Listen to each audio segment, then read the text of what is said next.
Vous écoutez Radio France Internationale, 4h30 en temps universel, 5h30 à Niamey. Même heure à Paris, le journal Léa Boutin-Rivière. Bonjour. Bonjour Edouard, bonjour à toutes et à tous. Après des années dans les arcanes du pouvoir, Mohamed Bazoum est le nouveau président du Niger. C'est ce qu'indiquent les résultats provisoires dévoilés hier par la CENI, qui crédite le candidat du PNDS de près de 56% des voix. Des chiffres contestés avant même leur publication par les soutiens de l'opposant Mahaman Ousmane. Un climat de peur ambiant, une police plus répressive que préventive. À Madagascar, l'organisation de la société civile Rouille est montée au créneau hier pour dénoncer les violences policières. Partir pour fuir les violences et l'instabilité ou au contraire rester pour reconstruire la région. Au Darfour, au Soudan, le climat sécuritaire est toujours instable, l'économie abîmée par des années de guerre civile. Alors les jeunes darfouristes sont partagés entre fierté de leurs origines, envie d'ailleurs et attachement à leur terre natale.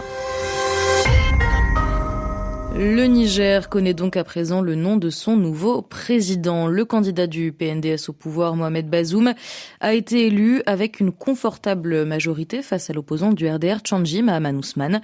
C'est ce qu'a annoncé hier en fin d'après-midi Issa Kassouna, le président de la Commission électorale nationale indépendante, 2 jours après l'élection de dimanche. Écoutez. Les voix obtenues valides se répartissent comme suit entre les 2 candidats en compétition pour ce second tour.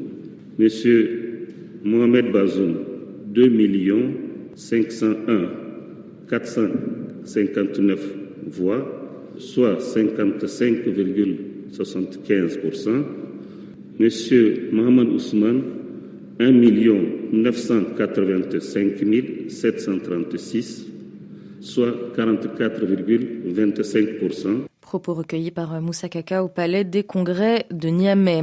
Quelques heures à peine avant cette proclamation, l'opposition commençait hier à contester les résultats de l'élection, alors annoncés commune par commune. Magali Lagrange, l'équipe du candidat déçu, n'a pas mâché ses mots. Il est 15h quand la coalition qui soutient Mahaman Ousmane donne rendez-vous à ses militants et à la presse au siège de l'un de ses partis membres. Le président de la coordination de campagne, Falké Bacharou, lit une déclaration dans laquelle il dénonce les graves manquements observés dans le processus et un hold-up électoral.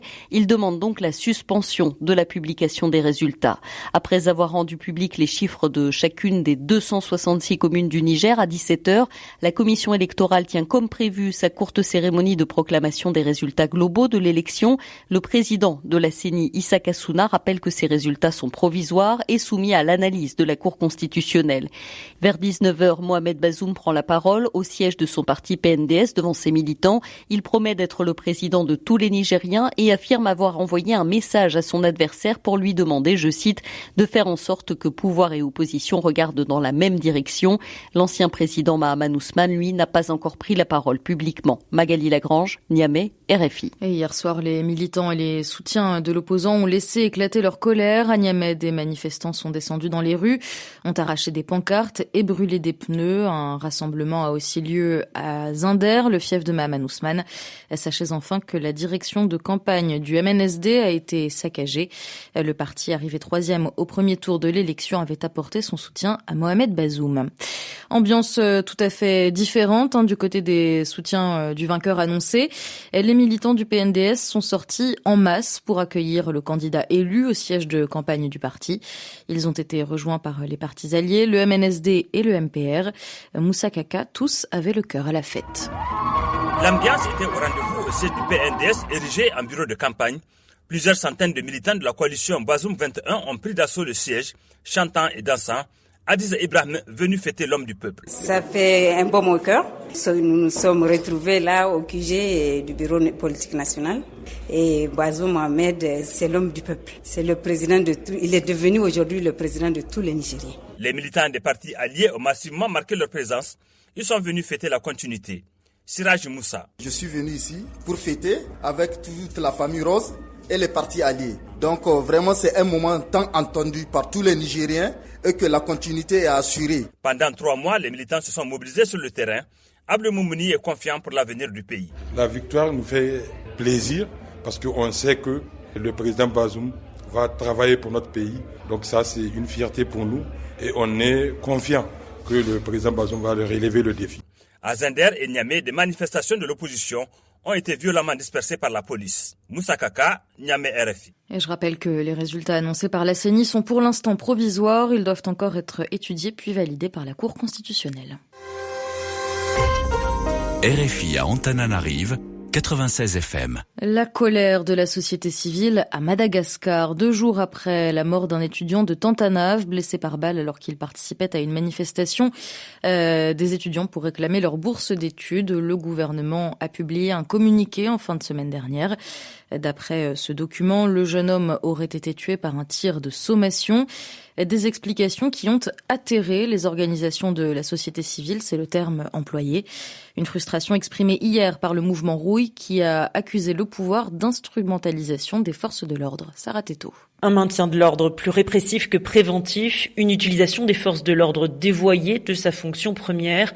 La société civile hier, par la voix de Faranian Ramarousson, coordinatrice nationale du mouvement Rouille, a fait part de sa grande inquiétude face au climat de peur ambiant soigneusement entretenu par le pouvoir actuel. Nous avons l'impression nette que les forces de l'ordre à l'heure actuelle sont là pour protéger politiquement le pouvoir au lieu de assumer leur vrai rôle de force de l'ordre dans le maintien de l'ordre, à savoir de faire en sorte que les manifestations pacifiques se passent bien. Le pouvoir actuel ne supporte aucun doute, aucune critique. Ils ont une très faible volonté de concertation et d'écoute. Ils considèrent comme ennemis de la nation tous ceux qui sont détracteurs et ils imputent un complot politique derrière toute manifestation publique. C'est un jeu dangereux parce que c'est un droit de manifester.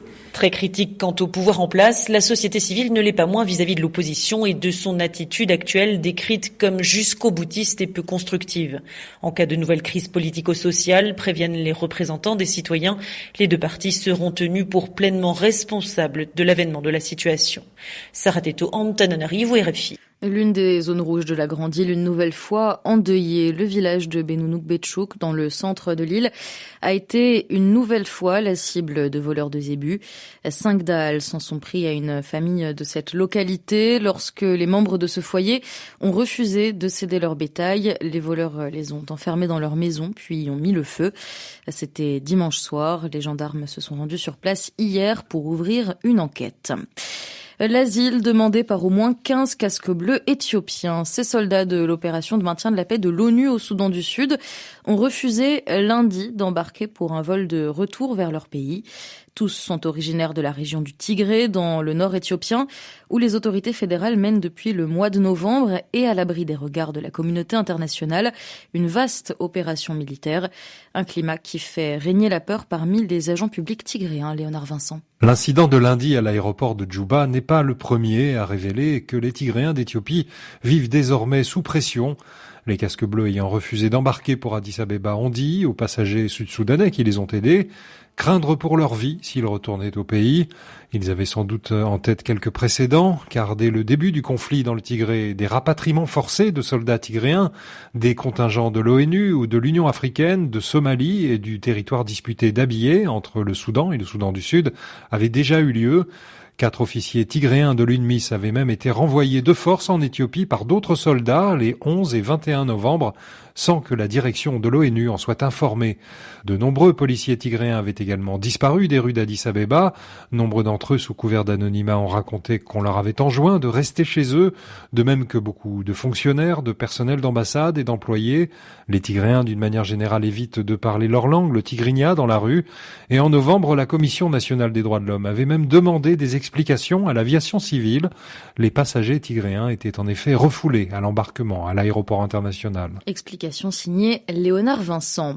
Au Soudan voisin, la situation toujours instable au Darfour. En début de semaine, le Premier ministre Abdallah Hamdok s'est engagé à négocier pour inclure à l'accord de paix d'octobre les 2 mouvements rebelles qui n'en font pas encore partie, particulièrement le SLA Al-Nour, le dernier groupe armé de la région. Le Darfour, profondément marqué par la guerre civile et le génocide, connaît une recrudescence de violences tribales ces derniers mois sur fond de crise économique. Alors comment grandir dans ce contexte ? Comment les jeunes gardent-ils espoir pour l'avenir ? Notre envoyé spécial Sébastien Nemeth en a interrogé certains à El Facher. Les étudiants de la faculté de médecine chantent le Soudan et leur Darfour. Une terre de larmes et de sang, disent leurs paroles. Galia Alamine a 24 ans, elle veut tourner la page des années noires. Je souhaite que toutes les guerres s'arrêtent. Nous devons développer notre patrie. Il faut qu'on arrête d'avoir des pensées négatives.